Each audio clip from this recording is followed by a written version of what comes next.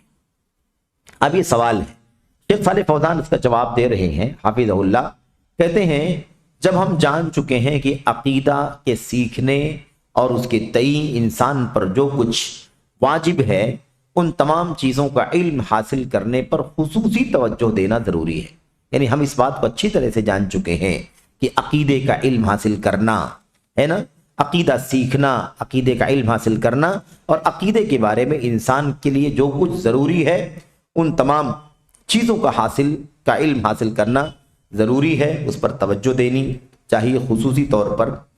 تو اب سوال یہ پیدا ہوتا ہے کہ وہ کون سے مصادر ہیں جن سے عقیدہ لیا جائے؟ مصادر، سورسز، کون سے وہ سورسز ہیں جہاں سے ہم عقیدہ حاصل کریں گے، عقیدہ کہاں سے سیکھیں گے؟ مفکرین کی کتابوں سے فکر آئے گی نا، مفکرین کی کتابوں سے عقیدہ نہیں آئے گا.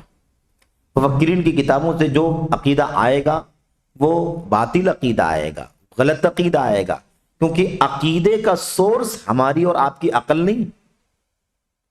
ہماری عقل، آپ کی عقل، کسی کی عقل زیادہ ہے، کسی کی کم ہے، کوئی زیادہ تیز ترار ہے اور کوئی اس سے کم ہے، لیکن عقیدہ عقلوں سے نہیں ملے گا. کسی کی عقل سے کوئی عقیدہ نہیں نکالا جا سکتا ہے. عقیدہ وہ ہے جو اترا ہوا ہے قرآن میں، عقیدہ وہ ہے جو اترا ہوا ہے نبی کریم صلی اللہ علیہ وسلم کی سنت میں، اور عقیدہ وہ ہے جو اتری ہوئی کتاب اور اتری ہوئی سنت کے مطابق ہمارے اسلاف نے، صحابہ، تابعین، تبع تابعین نے سمجھا ہے اور اسے انہی باتوں کو کتابوں میں لکھا گیا ہے. عقیدہ وہاں سے ملے گا. تو شیخ صالح فوزان کہہ رہے ہیں، اسی بات کا جواب ہے نا، کیا کہا کہ ابن ابی عاصم کی کتاب السنہ کو نہیں پڑھتے ہیں اور اس طرح کی اور کتابوں کو نہیں پڑھتے ہیں، مفکرین کی کتاب میں پڑھتے ہیں. تو مفکرین کی کتابوں سے عقیدہ کیسے حاصل ہوگا؟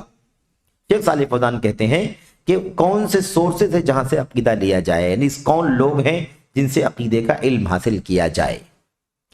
اب یہ سوال بڑا اہم ہے کہ عقیدے کا علم کن لوگوں سے حاصل کیا جائے اور عقیدہ سیکھنے کے لیے کون سی کتابیں ہمارے لیے سورس اور مرجع کی حیثیت رکھتی ہیں.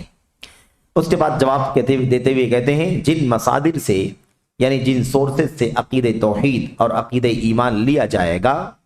عقید توحید اور عقید ایمان کہا ہے نا، اس میں شبہ نہیں ہونا چاہیے. اس سے پہلے بات آ چکی ہے شاید کہ دیکھیے جب ہم ایمان کہتے ہیں ہے نا یا عقیدہ کہتے ہیں تو عقیدہ اور ایمان میں 6 ارکان سب کے سب شامل ہوتے ہیں. تو عقیدہ یعنی اللہ کے بارے میں عقیدہ، فرشتوں کے بارے میں عقیدہ، کتابوں کے بارے میں عقیدہ ہے کہ نہیں، ایسے ہی رسولوں کے بارے میں عقیدہ، آخرت کے بارے میں عقیدہ، تقدیر کے بارے میں عقیدہ. یہی بات ایمان کی ہے، اللہ کے بارے میں ایمان ہے کہ نہیں، فرشتوں کے بارے میں پر کیسے ایمان رکھیں، رسولوں پر ایمان، کتابوں پر ایمان کیسے رکھیں، آخرت پر، تقدیر پر وغیرہ. جب ہم توحید کہتے ہیں تو ہم پہلے رکن کی بات کرتے ہیں. عقید توحید مطلب پہلا والا الایمان باللہ، اللہ تبارک. توحید فرشتوں کے لیے تھوڑی نہ توحید کتابوں کی ہے، نہ توحید رسولوں کی ہے، نہ توحید، بلکہ توحید کس کی ہے؟ اللہ تبارک و تعالیٰ کی ہے.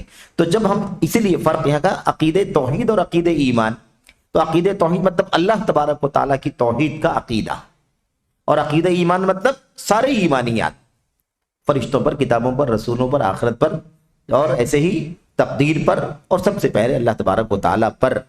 تو عقید توحید کا مسئلہ ہو یا سرسری طور پر سارے ایمان کا مسئلہ ہو، یہ کہاں سے لیا جائے گا؟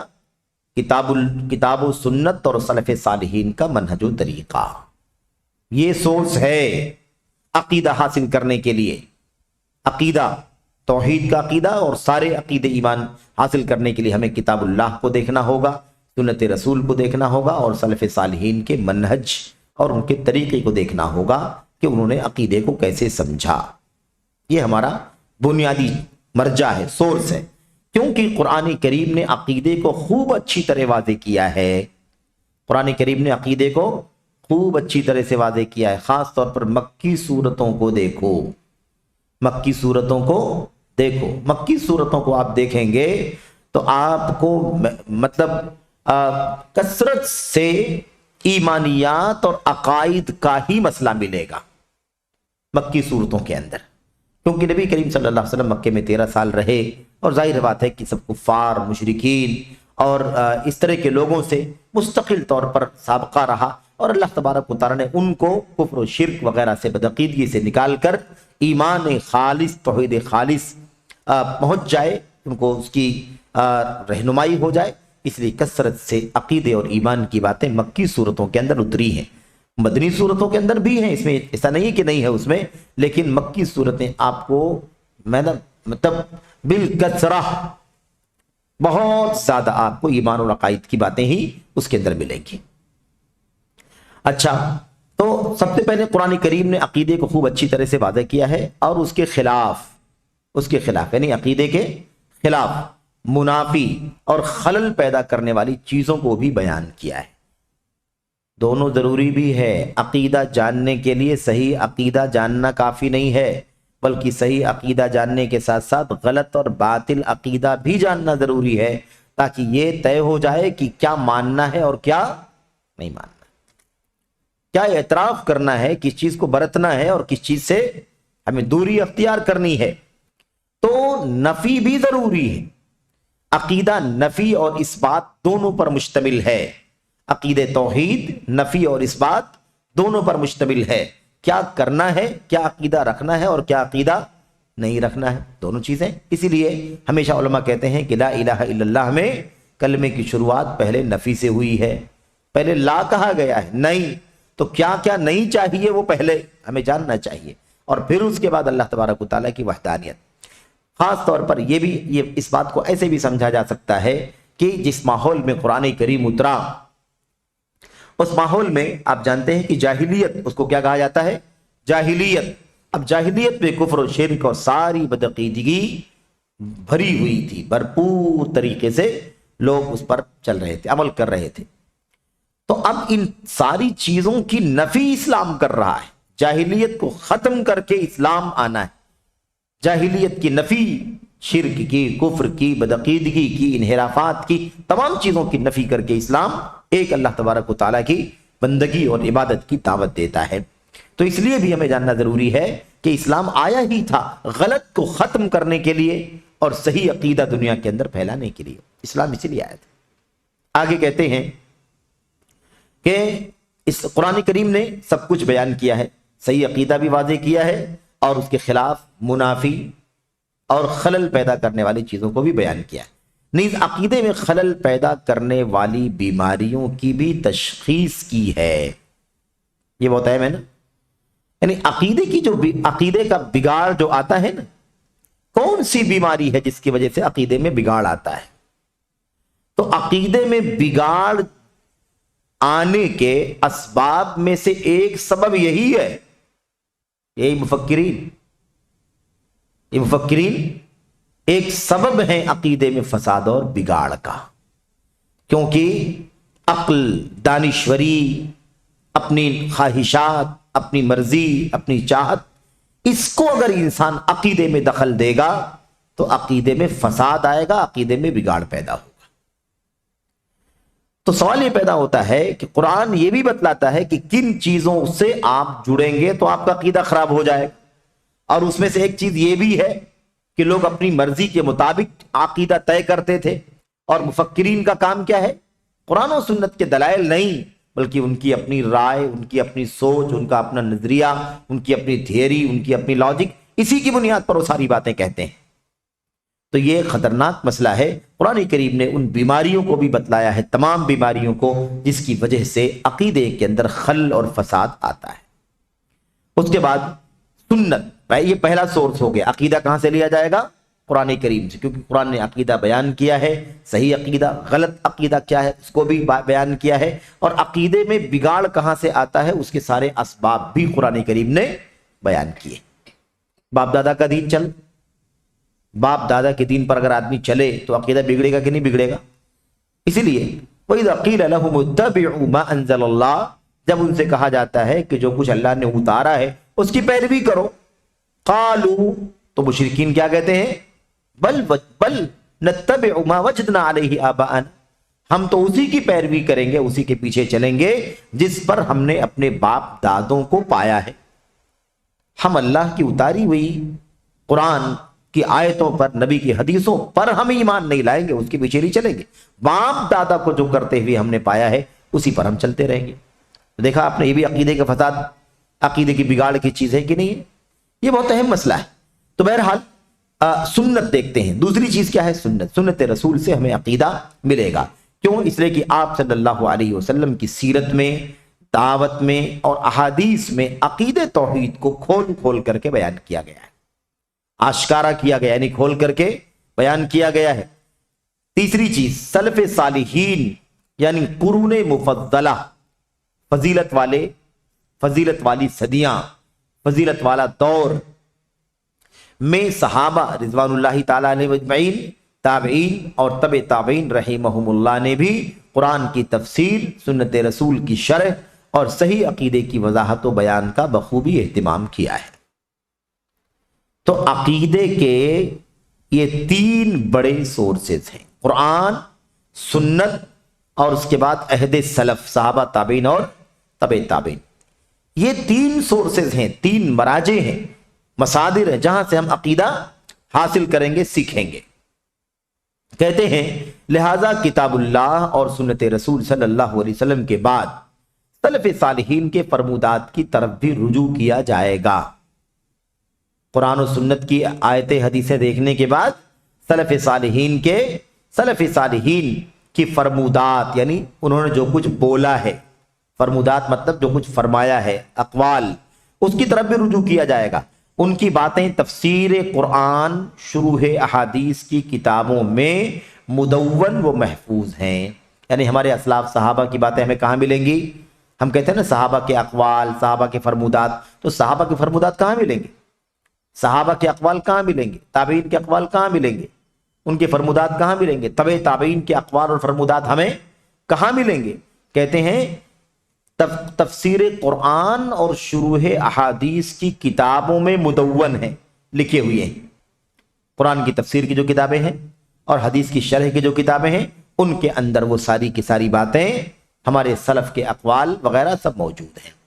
اور جیسا کہ یہ آپ دیکھ رہے ہیں نا کہ الحمدللہ علماء نے اس کو وہاں سے نکال کر کے مستقل کتاب کی شکل میں بھی سلف کے اقوال کو اکٹھا کیا ہوا ہے. صحابہ کے اقوال, تابعین کے اقوال, تبع تابعین کے اقوال, ائمہ کے اقوال, اس کو انہوں نے اکٹھا کیا ہے. کہتے ہیں خاص شکل میں عقیدے کی کتابوں میں بھی درج ہے.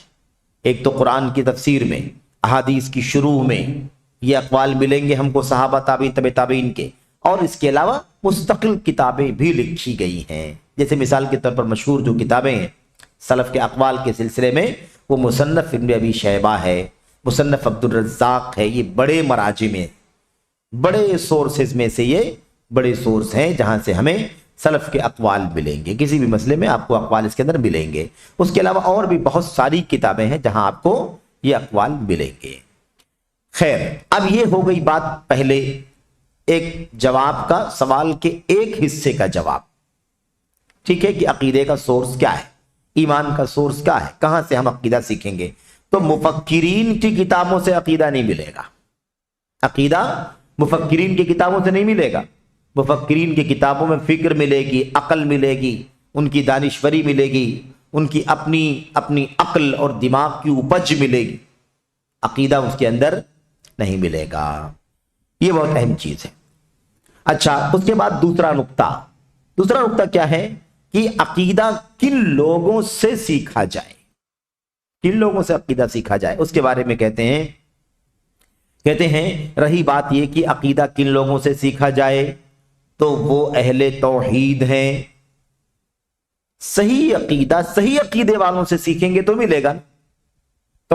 عقید توحید سیکھنا ہے تو عقید توحید کہاں سے ملے گا؟ توحید پرستوں سے ملے گا, جن کے پاس توحید کا علم ہے, توحید ان کی زندگی میں ہے, توحید ان کے عمل میں ہے, توحید ان کا اوڑھنا بچھونا ہے. وہ کہیں بھی توحید سے ایک بال کے برابر بھی ہٹنا گوارا نہیں کرتے. ظاہر کہ صحیح عقیدہ وہی ملے گا. جو خود بد عقیدہ ہو وہ کسی کو کہاں سے صحیح عقیدہ سکھائے گا؟ جس عقیدے کا ہوگا وہی عقیدہ بتلائے. اسی لیے غلط عقیدے والے کے پاس جا کر کے عقیدہ سیکھنا یہ حرام ہے اسلام کے اندر، اس لیے کہ وہ فاسد عقیدہ بتلائے گا، غلط عقیدہ، اس کا عقیدہ غلط ہے تو غلط رہنمائی کرے گا، اس لیے صحیح عقیدہ سیکھنے کے لیے ہمیں عقیدے کا علم جن کے پاس صحیح طور پر ہے انہی کے پاس جانا ہے۔ تو عقید توحید اہل توحید سے سیکھا جائے گا، علماء توحید ہیں جنہوں نے اس عقیدے کو بھرپور پڑھا ہے۔ کون ہیں وہ؟ کہتے ہیں عقیدے علماء توحید ہیں جنہوں نے اس عقیدے کو بھرپور پڑھا ہے اور اسے خوب اچھی طرح سمجھا ہے، اور یہ علماء الحمدللہ بالخصوص اس ملک توحید میں موجود اور متوفر ہیں۔ سعودی عرب میں، کہاں؟ اپنے ملک کی بات کر رہے ہیں، سعودی عرب کی بات کر رہے ہیں شیخ صالح فوزان کہ اللہ کے فضل و کرم سے جس عقیدے کو سیکھنے کی آپ بات کر رہے ہیں وہ توحید کے علماء سکھائیں گے آپ کو۔ اور پھر چونکہ سعودی عرب میں بیٹھ کے بات ہو رہی تھی، سوال کا جواب سب، تو شیخ صالح فوزان نے کہا کہ اللہ کا شکر ہے کہ صحیح عقیدے والے علماء ہمارے اس ملک کے اندر موجود ہیں اور اویلیبل ہیں، فراہم ہیں۔ آپ کو صحیح عقیدہ توحید سیکھنے کے لیے دنیا کے کسی اور علاقے کا چکر لگانے کی ضرورت نہیں، صحیح عقیدے کے علماء ہمارے یہاں موجود ہیں۔ تو میرے بھائیوں یہ خاص بات ہے۔ اچھا، کیونکہ اس ملک کے علماء کے یہاں بالخصوص اور مسلمانوں کے استقامت پر گامزن علماء کے یہاں بالعموم، یعنی کیا مطلب؟ ایسا نہیں ہے کہ شیخ صالح فوزان یہ کہہ رہے ہیں کہ بھائی صحیح عقیدے کے علماء خالی ہمارے اس ملک میں موجود ہیں، یہ نہیں کہہ رہے۔ وہ یہ کہہ رہے ہیں کہ بھائی آپ اس ملک کے لوگوں کو اگر عقیدہ سیکھنا ہی ہے تو الحمدللہ صحیح عقیدے کے، صحیح توحید کے علماء ہمارے اس ملک کے اندر موجود ہیں۔ تو اس ملک میں جو علماء توحید کے موجود ہیں وہ ہیں، عقیدہ ان سے بھی لیا جائے گا، اور پوری دنیا میں جہاں بھی صحیح عقیدے والے موجود ہیں ان سے بھی علم لیا جائے گا عقیدے کا۔ اسی لیے آگے کہہ رہے ہیں کیونکہ اس ملک کے علماء کے یہاں بالخصوص خصوصیت کے ساتھ، اور مسلمانوں کے استقامت پر گامزن علماء، یعنی پوری دنیا میں مسلمانوں کے وہ علماء جو استقامت والے ہیں، صحیح عقیدے صحیح منہج پر چل رہے ہیں، ان سے کیا کیا جائے گا؟ کہتے ہیں ان کے یہاں بالعموم عقید توحید کا خاص اہتمام ہے۔ آج اگر ہم اپنے ملک وطن عزیز ہندوستان کی سرزمین پر ماضی سے لے کر کے حاضر تک، اور ایسے ہی مستقبل بھی رہے گا انشاءاللہ تبارک و تعالی، اللہ کی ذات سے امید ہے اور وعدہ ہے اللہ تعالیٰ کا، اگر آپ اسلام سے نسبت رکھنے والے لوگوں یا جماعتوں یا فرقوں کا اگر آپ سرسری طور پر جائزہ لیں تو آپ کو پورے وطن عزیز متحدہ ہندوستان جس میں بہت سارے ممالک تھے، ان سارے علماء میں، سارے لوگوں میں، سارے مسلمانوں میں واحد جماعت اہل حدیث ہے جن کے یہاں الحمدللہ عقیدے کی ٹھوس کتابیں موجود ہیں۔ قرآن سنت کے دلائل، سلف امت کے اقوال کی روشنی میں عقیدے کی کتابیں مرتب کی گئی ہیں، لکھی گئی ہیں، باطل عقائد کی تردید کی گئی ہے، شرک کی، کفر کی، نفاق کی، بدعات کی اور دیگر انحرافات کی تردید کی گئی ہے۔ آپ کو یہ امتیاز اللہ کے فضل و کرم سے وطن عزیز کے اندر جماعت اہل حدیث کے علماء کے یہاں یہ چیز ملے گی۔ بقیہ جو دیگر بہت ساری جماعتیں، بہت سارے فرقے ہیں، اگر ان کی کتابیں آپ اٹھا کر کے دیکھیں، اور یہ کوئی نظریاتی بات نہیں میں کہہ رہا ہوں، بات میں کہہ رہا ہوں، آپ کے سامنے عرض کر رہا ہوں، لیکن چیز نظریاتی نہیں ہے، پریکٹیکل ہے۔